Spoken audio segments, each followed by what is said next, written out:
Welcome to the Adventure and Mystery Book Club. I'm Bill Mallory over here at the La Jolla Library, and we have a big day today. Today we are concluding our live reading of Princess of Mars. And after that, we will find out what we're going to read for our next book. But before we do that, I'm going to just briefly recap. Of course, we're at the end, so there's a lot of stuff that's happened from the beginning to the end. I will tell you that in the last two chapters we read, the last two included the John Carter, a Civil War veteran, leading on Mars now, leading an attack of the Green Martian Tharks on the city of Zodanga, who has captured and held prisoner the love of his life, the Red Martian Deja Thoris. He has befriended another Red Martian by the name of Cantos Can, and a Green Martian by the name of Tars Tarkas, along with his daughter Sola, and a very large multi-legged Martian dog named Woola. And so the hordes of the Green Martians have come at John Carter's urging. They sweep into Zodanga. They fight with the Red Martians there. They are the enemies of Deja Thoris's Red Martians, who live in helium. And he is, during the fight, of course, John Carter is battling. He is trying to free Deja Thoris, and who has pledged herself in marriage to one of the Zodangans, a Zodangan prince, who in the fighting is killed, but not by John Carter. And so at the end of our story, he has escorted her to her capital city of Helium. There is great fanfare. He is hailed as the conquering hero. He asks Deja Thoris to marry him, and she gives a sly answer, which is, "Why do you ask a question you already know the answer to?" And so there's that. And so so far everything's going really well. And John Carter is sort of living the good life, having brokered a peace between the Green Martian Tharks and the Red Martians of Helium, and now they are allies in a way that they have never been before, and it's kind of remarkable, and now they are sort of promoting the ways of peace, as opposed to what up until this point has been pretty much constant warfare between all of the various tribes. The Green Martians fighting amongst other Green Martians, and the Green Martians fighting amongst the Red Martians, and then the Red Martians fighting against other Red Martians. Everyone has been fighting with everyone else, and now they are reaching a kind of a level of peace now, and this rescue of Deja Thoris, the conquering of Zodanga, is all part of that, and making allies out of the Green Martian Tharks. So we have two very short chapters to conclude the book, and then we'll got some other stuff after that. So let's start with chapter 27, dramatically called "From Joy to Death." For 10 days, the hordes of Thark and their wild allies were feasted and entertained, and then, loaded with costly presents and escorted by 10,000 soldiers of Helium, commanded by Mors Kajak, they started on the return journey to their own lands. The Jed of Lesser Helium, with a small party of nobles, accompanied them all the way to Thark to cement more closely the new bonds of peace and friendship. Sola also accompanied Tars Tarkas, her father, who before all his chieftains had acknowledged her as his daughter. 3 weeks later, Mors Kajak and his officers, accompanied by Tars Tarkas and Sola, returned upon a battleship that had been dispatched to Thark to fetch them in time for the ceremony which made Deja Thoris and John Carter one. For 9 years I served in the councils and fought in the armies of Helium as a prince of the house of Tardos Mors. The people seemed never to tire of heaping honors upon me, and no day passed that did not bring some new proof of their love for my princess, the incomparable Dejah Thoris. In a golden incubator upon the roof of our palace lay a snow-white egg. For nearly 5 years, 10 soldiers of the Jeddak Guard had constantly stood over it, and not a day passed when I was in the city that Dejah Thoris and I did not stand hand in hand before our little shrine, planning for the future, when the delicate shell should break. Vivid in my memory is the picture of the last night as we sat there talking in low tones of the strange romance which had woven our lives together, and of this wonder which was coming to augment our happiness and fulfill our hopes. In the distance we saw the bright white light of an approaching airship, but we attached no special significance to so common a sight. Like a bolt of lightning, it raced toward Helium until its very speed bespoke the unusual. Flashing the signals which proclaimed it a dispatch bearer for the Jeddak, it circled impatiently, awaiting the tardy patrol boat which must convoy it to the palace docks. 10 minutes after it touched at the palace, a message called me to the council chamber, which I found filling with members of that body. On the raised platform of the throne was Tardos Mors, pacing back and forth with a tense, drawn face. When all were in their seats, he turned towards us. "This morning," he said, "word reached several governments of Barsoom that the keeper of the atmosphere plant had made no wireless report for 2 days, nor had almost ceaseless calls upon him from a score of capitals elicited a sign of response. The ambassadors of the other nations asked us to take the matter in hand and hasten the assistant keeper to the plant.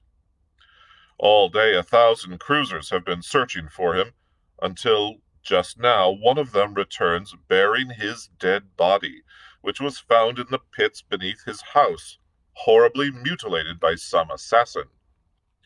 I do not need to tell you what this means to Barsoom. It would take months to penetrate those mighty walls. In fact, the work has already commenced, and there would be little to fear were the engine of the pumping plant to run as it should and as they all have for hundreds of years.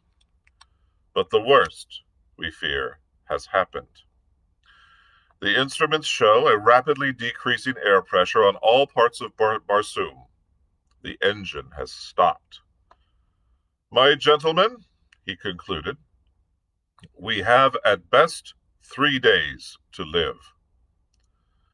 There was absolute silence for several minutes, and when a young noble arose, and with his drawn sword held high above his head, addressed Tardos Mors. "The men of Helium have prided themselves that they have never shown Barsoom how a nation of red men should live. Now is our opportunity to show them how they should die. Let us go about our duties as though 1,000 useful years still lay before us." The chamber rang with applause, and as there was nothing better to do than to allay the fears of the people by our example, we went our ways with smiles upon our faces and sorrow gnawing at our hearts. When I returned to my palace, I found that the rumor already had reached Dejah Thoris, so I told her all that I had heard. "We have been very happy, John Carter," she said, "and I thank whatever fate overtakes us that it permits us to die together." The next 2 days brought no noticeable change in the supply of air, but on the morning of the 3rd day, breathing became difficult at the higher altitudes of the rooftops. The avenues and plazas of Helium were filled with people. All business had ceased. For the most part, the people looked bravely into the face of their unalterable doom. Here and there, however, men and women gave way to quiet grief. Toward the middle of the day, many of the weaker commenced to succumb, and within an hour the people of Barsoom were sinking by the thousands into unconsciousness, which precedes death by asphyxiation. Dejah Thoris and I, with other members of the royal family, had collected in a sunken garden within an inner courtyard of the palace. We conversed in low tones, when we conversed at all, as the awe of the grim shadow of death crept over us. Even Woola seemed to feel the weight of the impending calamity, for he pressed close to Dejah Thoris and to me, whining pitifully. The little incubator had been brought from the roof of our palace at request of Dejah Thoris, and she sat gazing longingly upon the unknown little life that now she would never know. As it was becoming perceptibly difficult to breathe, Tardos Mors rose, saying, "Let us bid each other farewell. The days of the greatness of Barsoom are over. Tomorrow's sun will look down upon a dead world which through all eternity must go swinging through the heavens, peopled not even by memories. It is the end." He stooped and kissed the women of his family, and laid his strong hand upon the shoulders of the men. As I turned sadly from him, my eyes fell upon Dejah Thoris. Her head was drooping upon her breast. To all appearances, she was lifeless. With a cry, I sprang to her and raised her in my arms. Her eyes opened and looked into mine. "Kiss me, John Carter," she murmured. "I love you. I love you. It is cruel that we must be torn apart, who were just starting upon a life of love and happiness." As I pressed her dear lips to mine, the old feeling of unconquerable power and authority rose in me. The fighting blood of Virginia sprang to life in my veins. "It shall not be, my princess," I cried. There must be some way, and John Carter, who has fought his way through a strange world for love of you, will find it." And with my words there crept above the threshold of my conscious mind, a series of 9 long-forgotten sounds. Like a flash of lightning in the darkness, their full purport dawned upon me, the key to the 3 great doors of the atmosphere plant. Turning suddenly towards Tardos Mors, as I still clasped my dying love to my breast, I cried, "A flyer, Jeddak! Quick! Order your swiftest flyer to the palace top. I can save Barsoom yet." He did not wait to question, but in an instant a guard was racing to the nearest dock, and though the air was thin and almost gone at the rooftop, they managed to launch the fastest one-man air scout machine that the skill of Barsoom had ever produced. Kissing Dejah Thoris a dozen times and commanding Woola, who would have followed me to remain and guard her, I bounded with my old agility and strength to the high ramparts of the palace, and in another moment I was headed toward the goal of the hopes of all Barsoom. I had to fly low to get sufficient air to breathe, but I took a straight course across an old sea bottom, and so had to rise only a few feet above the ground. I traveled with awful velocity, for my errand was a race against time and death. The face of Dejah Thoris hung always before me. As I turned for a last look, as I left the palace garden, I had seen her stagger and sink upon the ground beside the little incubator. That she had dropped into the last coma which would end in death if the air supply remained unreplenished, I well knew, and so, throwing caution to the winds, I flung overboard everything but the engine and compass, even to my ornaments, and lying on my belly along the deck, with one hand on the steering wheel and the other pushing the speed lever to its last notch, I split the thin air of dying Mars with the speed of a meteor.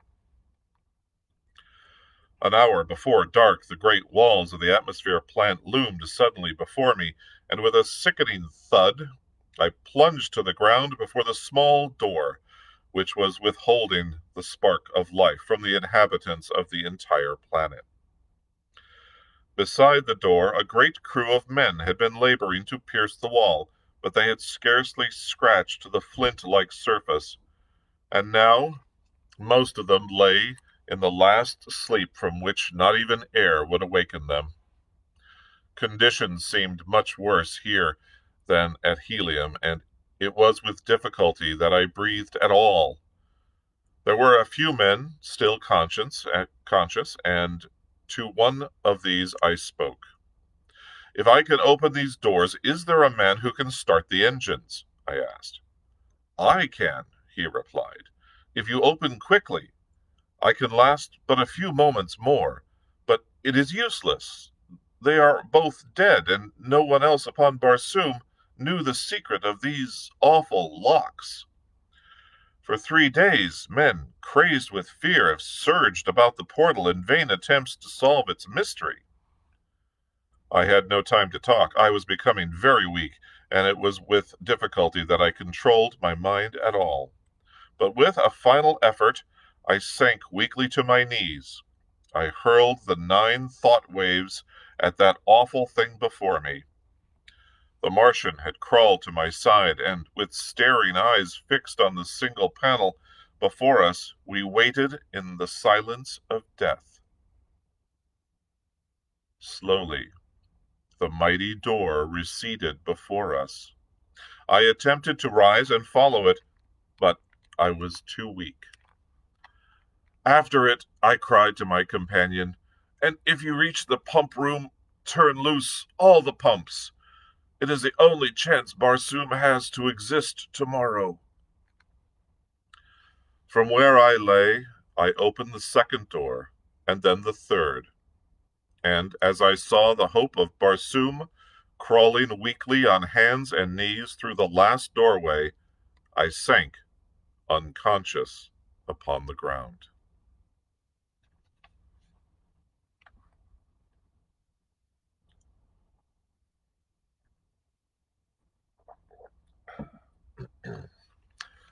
Chapter 28, entitled At the Arizona Cave.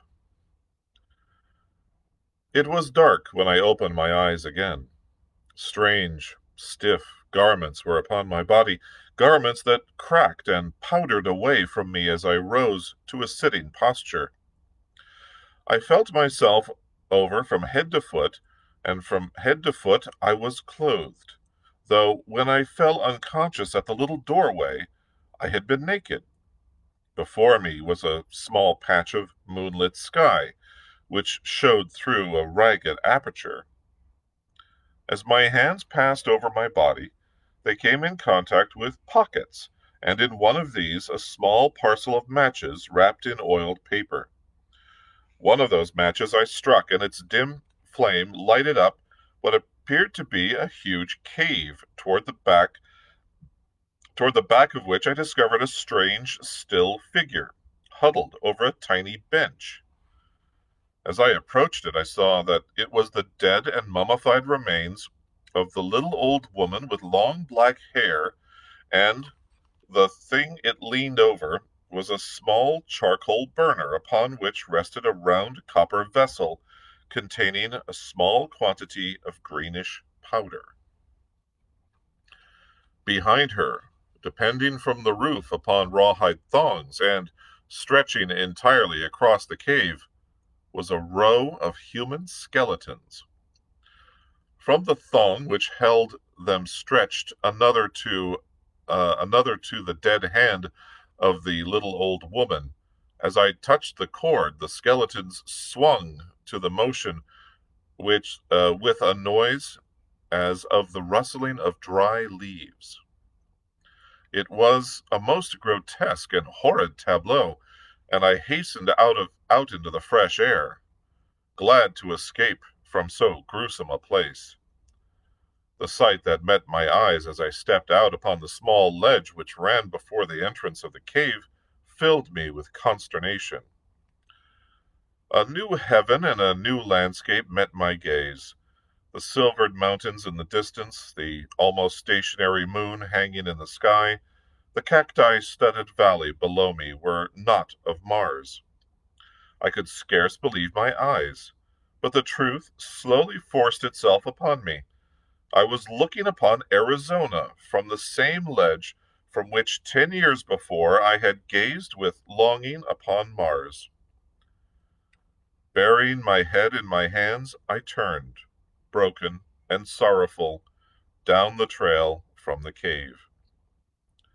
Above me shone the red eye of Mars, holding her awful secret 48 million miles away. Did the Martians reach the pump room? Did the vitalizing air reach the people of that distant planet in time to save them?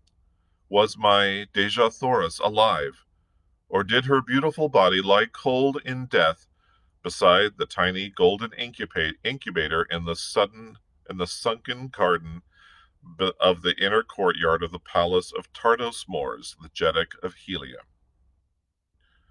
For 10 years I have waited and prayed for an answer to my questions. For 10 years I have waited and prayed to be taken back to the world of my lost love. I would rather lie dead beside her there than live on earth all those millions of terrible miles from her. The old mine, which I found untouched, has made me fabulously wealthy. But what care I for wealth? As I sit here tonight in my little study overlooking the Hudson, just 20 years have elapsed since I first opened my eyes upon Mars. I can see her shining in the sky through the little window at my desk, and tonight she seems calling to me again, as she has not called before since that long dead night.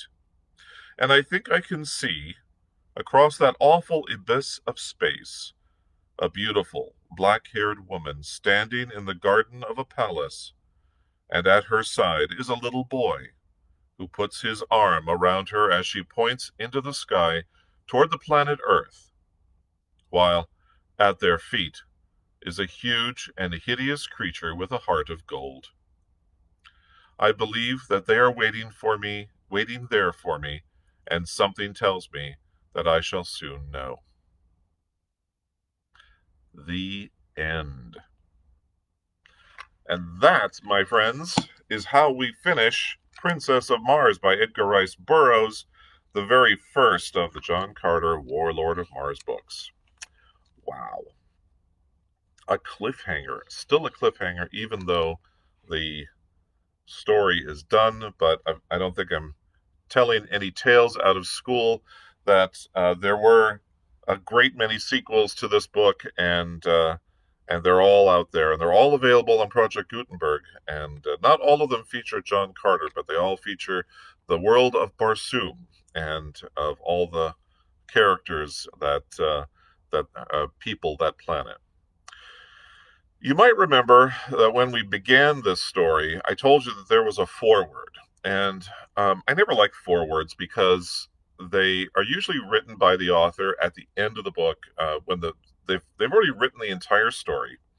And then the publisher says, okay, now do a foreword for it. And they always talk about stuff that has happened in the story before we've actually heard about it. And I think that kind of takes away from some of the mystery of the story itself. So now that we have completed Princess of Mars, I want to read the foreword. And it goes like this. To the reader of this work, in submitting Captain Carter's strange manuscript to you in book form, I believe that a few words relative to this remarkable personality will be of interest.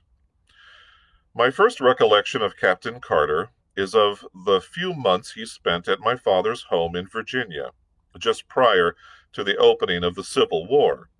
I was then a child of but 5 years, yet I well remember the tall, dark, smooth-faced, athletic man whom I called Uncle Jack.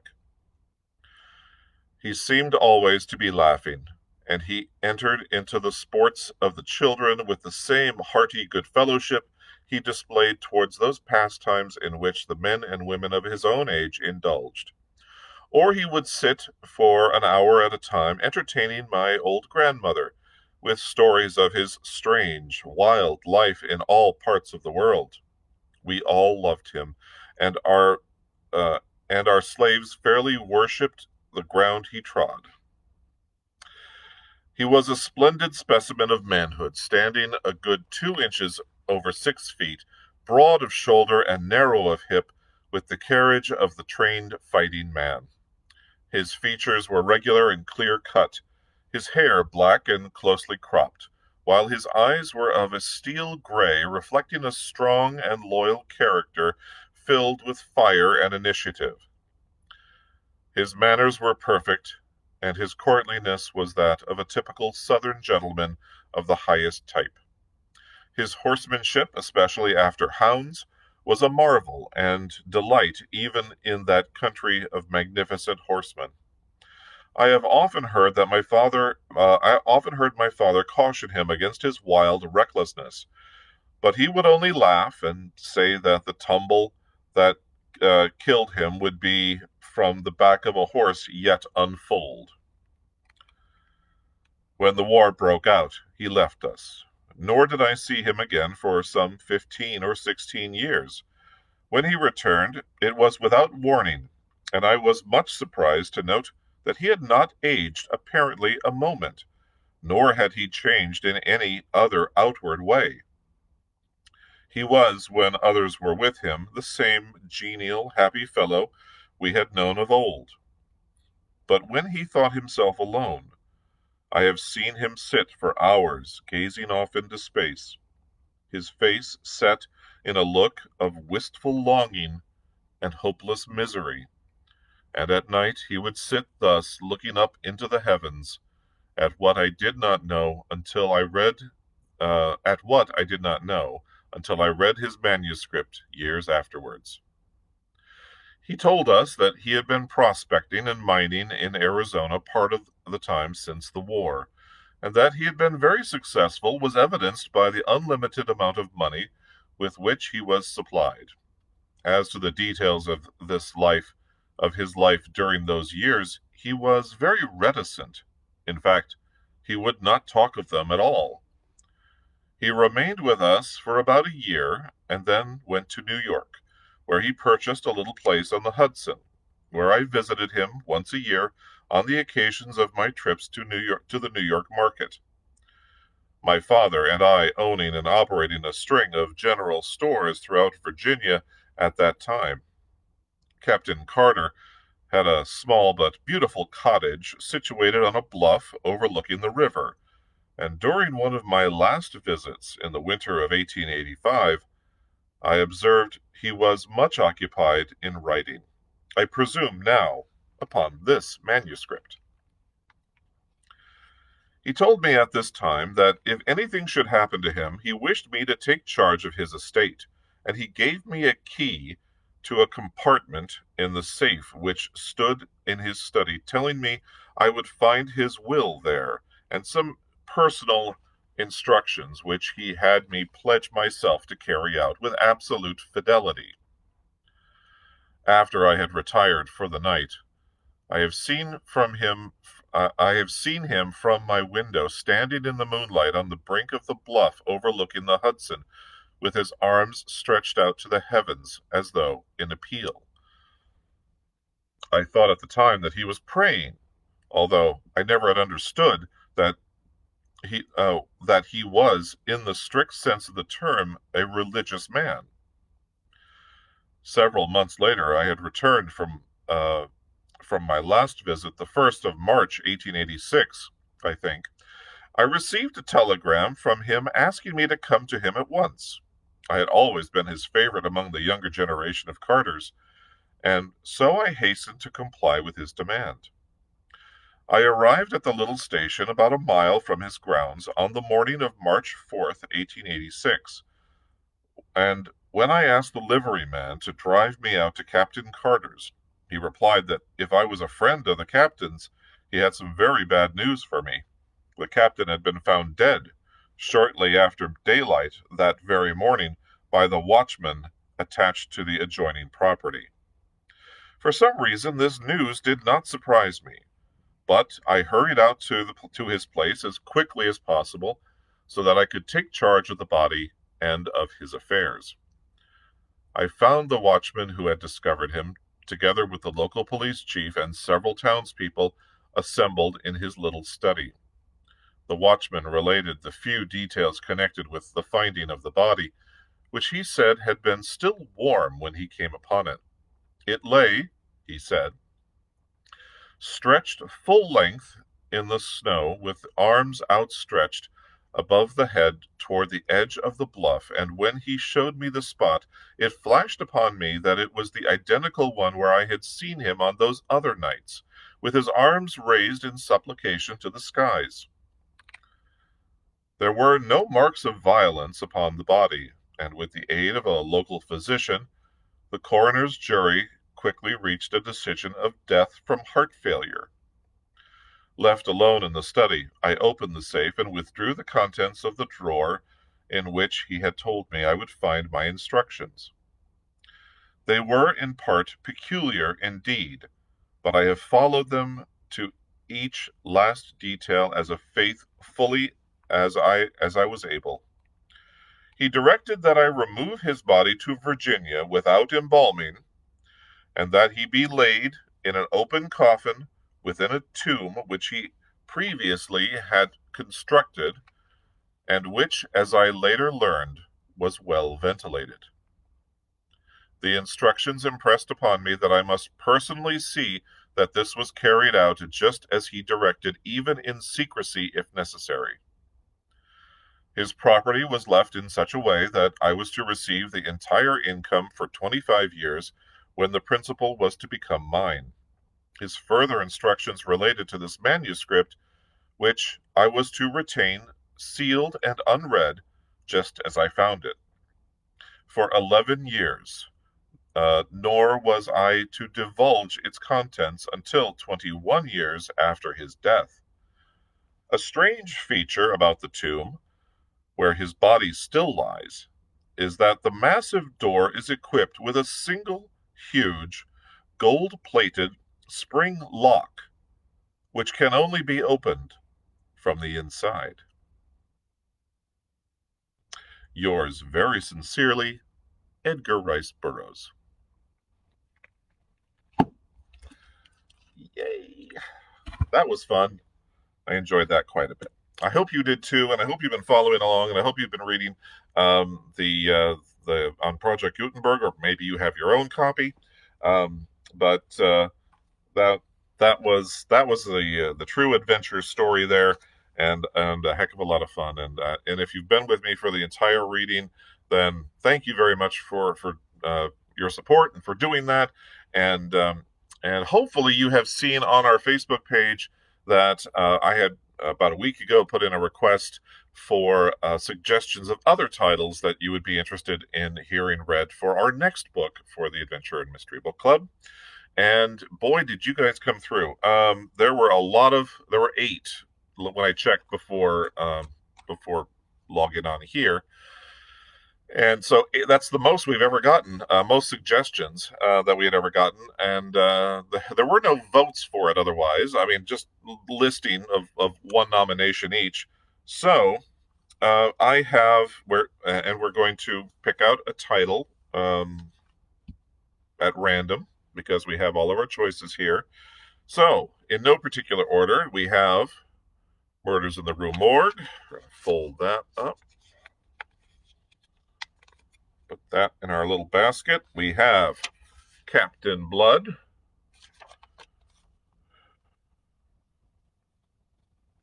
Put that in there. Riders of the Purple Sage. That in there. Last of the Mohicans.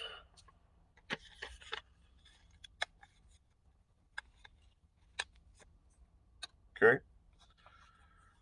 Mysterious Affair at Styles. first of the Hercule Poirot novels, which is now in public domain. Frankenstein. I think Frankenstein is nominated every time we do this, and it still hasn't gotten it. Robinson Crusoe. Okay, and we are folding. And lastly, a return author, H.G. Wells, in The Time Machine. Of course, we have already read War of the Worlds, but I kind of figured it's such a popular title.